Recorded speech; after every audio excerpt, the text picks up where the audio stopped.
Good morning students. मैं doctor Pinky योगी, assistant professor philosophy.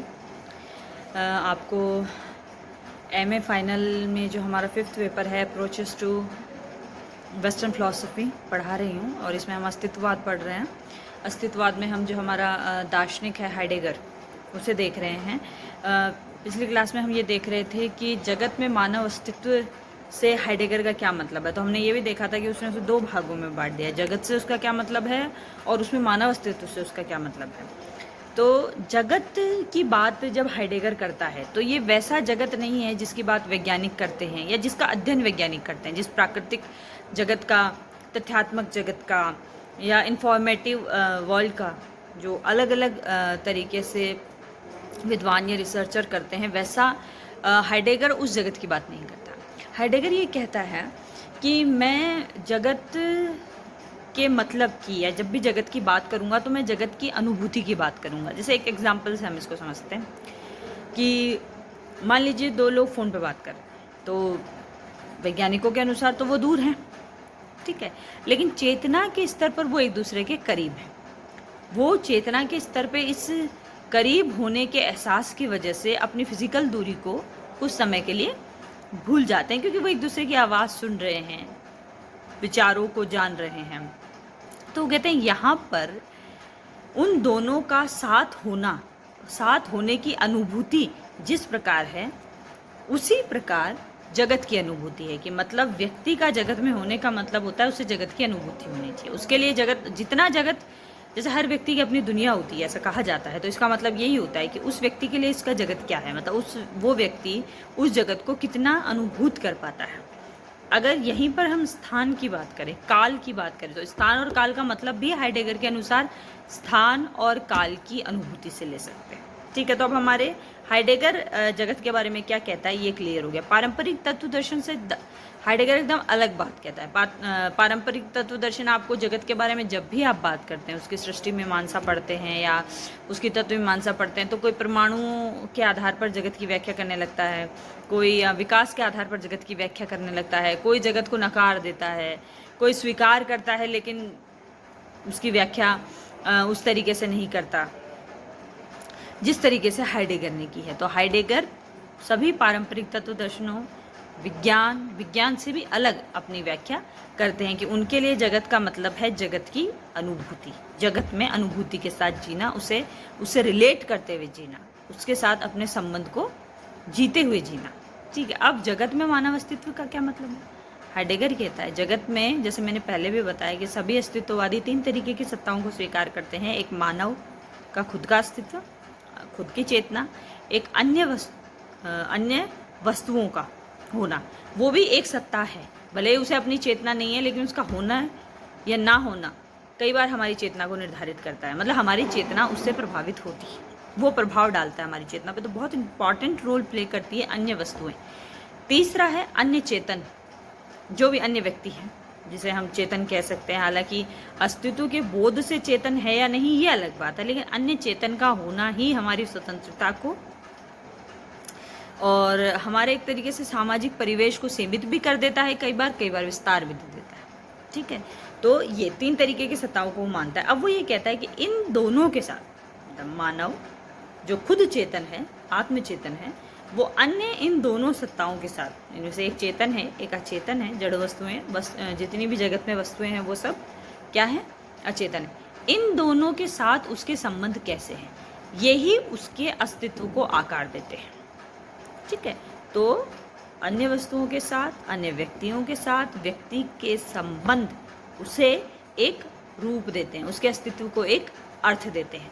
अब यहाँ पर उसने कहा है कि ये अस्तित्व जब उसका अर्थ पाता है तो एक ही जैसा नहीं होता या एक ही आकार नहीं लेता। हर व्यक्ति का जगत के साथ एक विशिष्ट प्रकार का संबंध होता है, हर व्यक्ति का अन्य व्यक्ति के साथ एक विशिष्ट प्रकार का संबंध होता है, वस्तुओं का साथ एक विशिष्ट प्रकार का संबंध होता है। जैसे मान लीजिए स्मार्टफोन है, अगर हम पीछे थोड़ी पुरानी पीढ़ी जो 60 के आसपास है, वो लोग जिस तरीके से स्मार्टफोन इस्तेमाल करेंगे और एक 11 से 20 साल के बीच की जनरेशन जिस तरीके से स्मार्टफोन इस्तेमाल करेगी, इससे उनकी पर्सनैलिटीज़ अलग हो जाती हैं, उनके विचार चूँकि बेहद अलग हैं, वो स्मार्टफ़ोन के साथ कैसा ताल्लुक़ रखते हैं, उनसे बहुत कुछ तय होता है। तो वो यही कहना चाह रहा है यहाँ पर हाइडेगर कि हर व्यक्ति का अस्तित्व जगत के साथ और अन्य व्यक्तियों के साथ संपर्क में आते आते, संबंध बनाते हुए, अपने आप को या उनको सीमित करते हुए, अपने आप को या उनको विस्तारित करते हुए नए नए आयाम लेता है।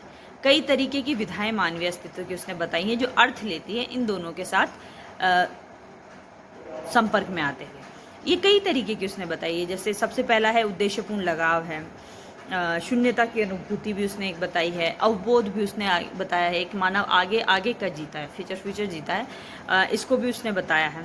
तो सबसे पहले अगर हम बात करें तो हम उद्देश्यपूर्ण लगाव की बात करते हैं, इसे हम केयर और कंसर्न भी कहते हैं। मैं ये चाहूँगी हमेशा कि जिस भी टॉपिक को आप पढ़ें, इंग्लिश मीडियम के बच्चे तो चूँकि पढ़ ही लेते हैं, हिंदी मीडियम के बच्चों से खासतौर पर मुझे कहना है कि आप भले ही अपना मीडियम हिंदी रखें, कोई दिक्कत नहीं है, लेकिन अपने टॉपिक का नाम कम से कम आपको ये पता होना चाहिए कि इसे इंग्लिश में क्या कहते हैं, ठीक है।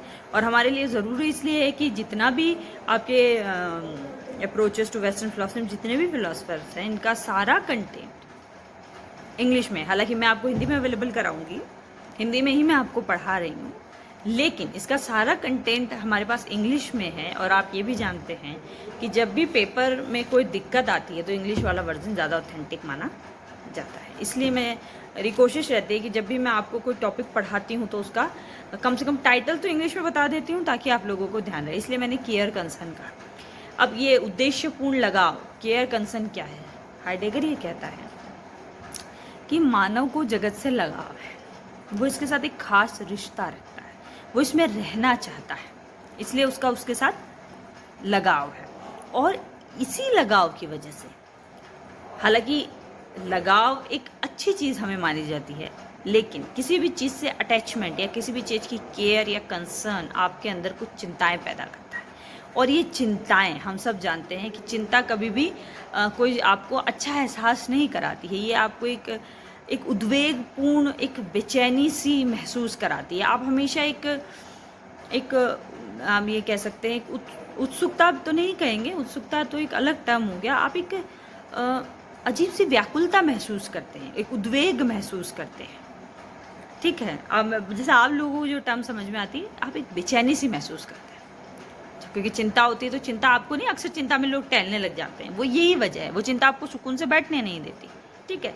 तो ये उद्देश्यपूर्ण लगाव या लगाव की वजह से व्यक्ति में चिंता जैसी कुछ प्रवृत्तियाँ उभरती हैं जो उसे चैन से नहीं रहने देती। हालांकि ये ही चिंताएं उसे प्रेरित भी करती है कार्य करने के लिए, उस चिंता को मिटाने के लिए, या जिस भी समस्या की वजह से चिंता हुई है उसे दूर करने के लिए, ठीक है।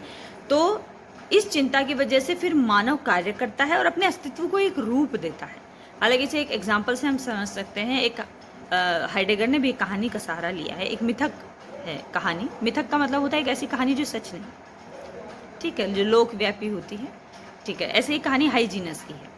इसमें कहने का मतलब है कि केयर एक कैरेक्टर है, एक जुपिटर कैरेक्टर है, एक अर्थ कैरेक्टर है, एक सटर्न कैरेक्टर है, ठीक है। इसमें केयर एक बार नदी किनारे टहल रही होती है और वो ये वहाँ वो खास तरीके की मिट्टी देखती है। उसका ये मन करता है, इच्छा होती है कि मैं इस मिट्टी को एक रूप दे दूँ, और वो ऐसा कर देती है। हालांकि वो उसे रूप दे दी है लेकिन उसमें प्राण नहीं है। तभी वहाँ जुपिटर गुजरता है और वो जुपिटर से रिक्वेस्ट करती है कि आप इसमें प्राण डाल दीजिए, तो जुपिटर उसमें प्राण डाल देता है। अब मसला आता है कि इसे नाम क्या दे, तो केयर कहती है वो इसे नाम देगी, जुपिटर कहता है वो इसे नाम देता है। दोनों अपनी अपनी भूमिका बताते हैं कि मैंने ये किया, मैंने ये किया। इतनी देर में पृथ्वी, जिसकी मिट्टी से वो रूप बना है, वो भी खड़ी हो जाती है। वो ये कहती है कि चूँकि मेरी मिट्टी से ये बनी है तो मैं इसे नाम दूंगी। तो अब तीन लोग यहाँ पर उस रूप पर अपना दावा बोल रहे हैं। तभी सैटर्न जो निर्णय देता है उसके पास वो तीनों जाते हैं और बोलते हैं कि कौन इसे नाम देगा, ये हक किसका है। तो बड़ा ही निर्णायक फैसला यहाँ पर सैटर्न करता है। वो ये कहता है चूँकि इसे प्राण जुपिटर ने दिया है तो इसकी मृत्यु के बाद इसके प्राण जुपिटर ले लेगा। इसे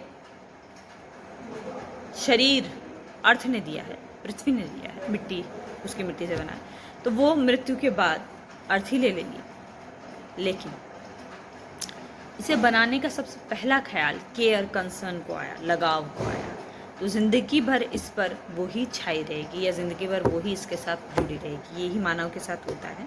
तमाम उम्र मानव किसी न किसी चीज़ के लगाव में या किसी न किसी ने बहुत सारी चीज़ों के साथ लगाव में जीता है। ये हाइडेगर अपनी मानव के अस्तित्व को रूप देने वाली, मानवीय अस्तित्व को अर्थ देने वाली एक और विधा के बारे में बताता है। और भी मैं आपको बता रही हूँ, आगे 4 विधाएं हैं, उनके बारे में हम नेक्स्ट क्लास में पढ़ेंगे। थैंक्स।